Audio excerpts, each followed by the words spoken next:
The reason that this Passover meal remains so significant for Christians today is that Christians generally believe that at that moment Jesus was instituting a practice which over successive years countless Christians have followed.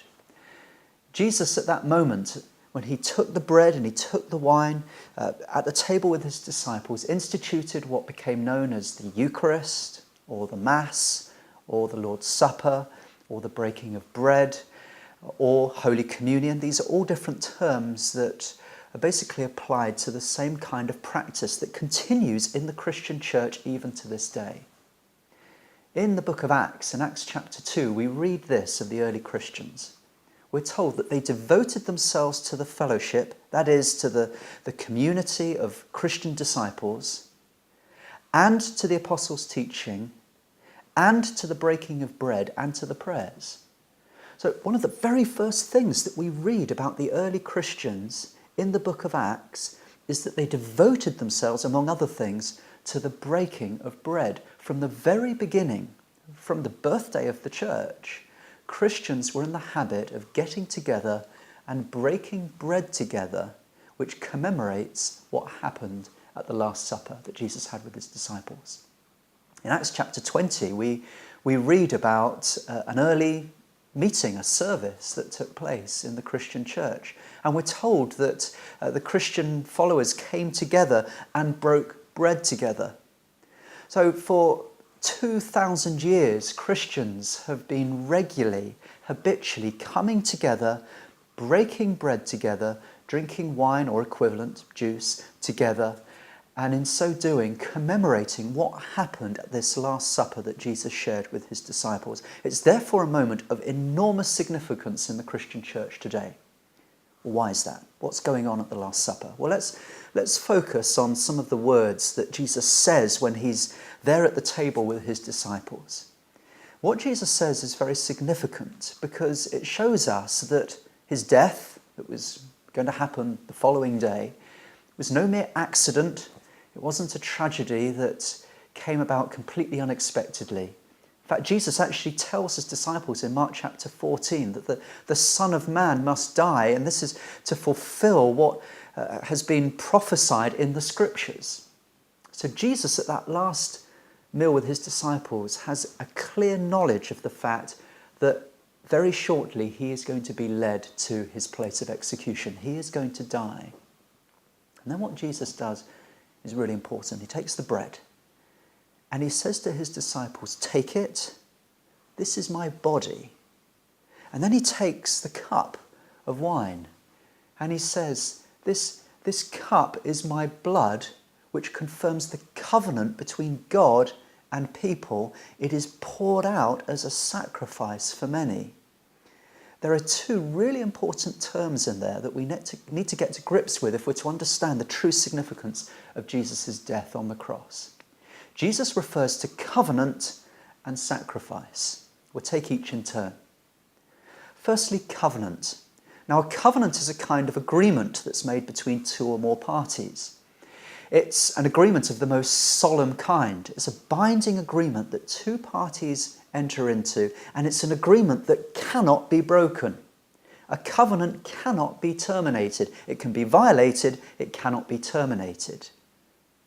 You can't have one party or both parties walking away from the agreement that they have made. It's a very solemn kind of agreement. And the term covenant is something that we find all the way through the Christian scriptures. In fact, the Christian Bible is divided into two sections, the Old Testament and the New Testament, and the term testament means covenant. So the first part of the Bible is all about the old covenant, the old agreement that existed between God and people. And the New Testament relates to a new covenant, a new kind of agreement that exists between God and people. And Jesus clearly believes that a key reason for him dying on the cross is to confirm that new agreement, that new covenant between God and humanity. Now, let's go back into the Old Testament, and we need to understand a little bit of context again. It really fills out Jesus' words that he shares at the Last Supper with his disciples. If we go back again to the book of Exodus, and Exodus chapter 24, we read about a moment where the covenant, the old covenant between God and his people, the people of Israel, was confirmed. It was sealed.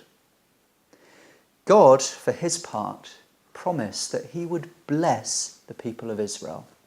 He promised them that he would meet their every need. He promised them that he would be their God and you will be my chosen people.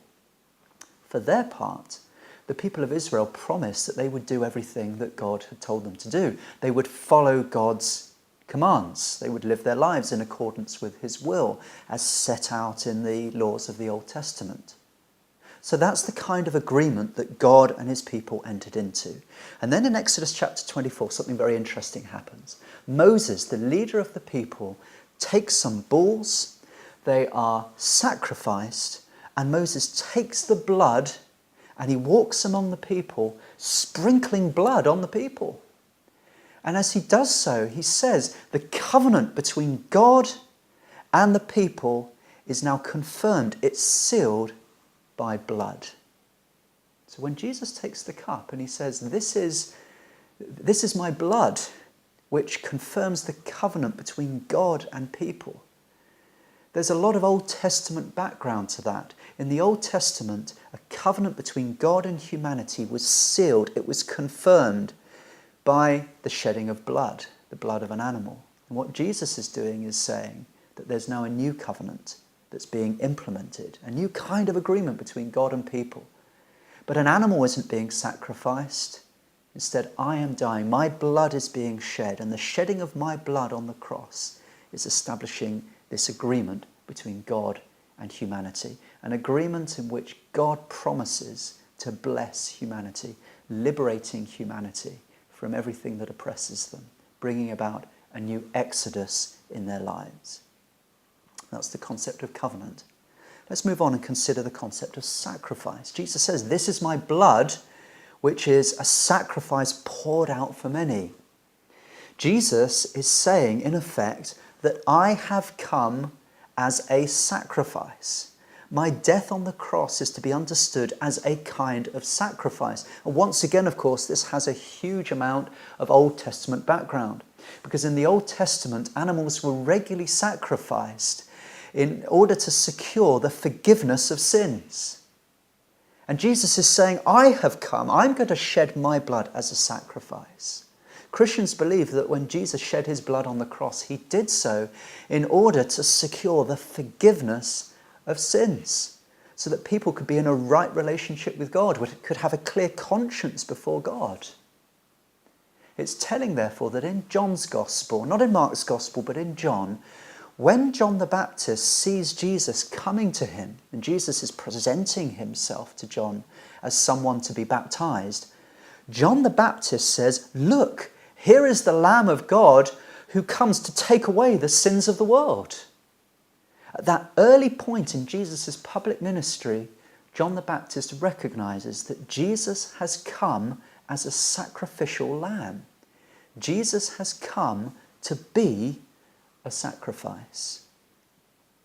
Now, we need to wait for a later point to talk in more detail about what Christians believe Jesus accomplished when he died on the cross. But there at the Last Supper that Jesus shares with his disciples, we're given some really important glimpses into what was in Jesus' mind immediately before his betrayal, arrest, trials, and crucifixion. Jesus clearly regards himself as having come for a purpose. A key part of that purpose is to die.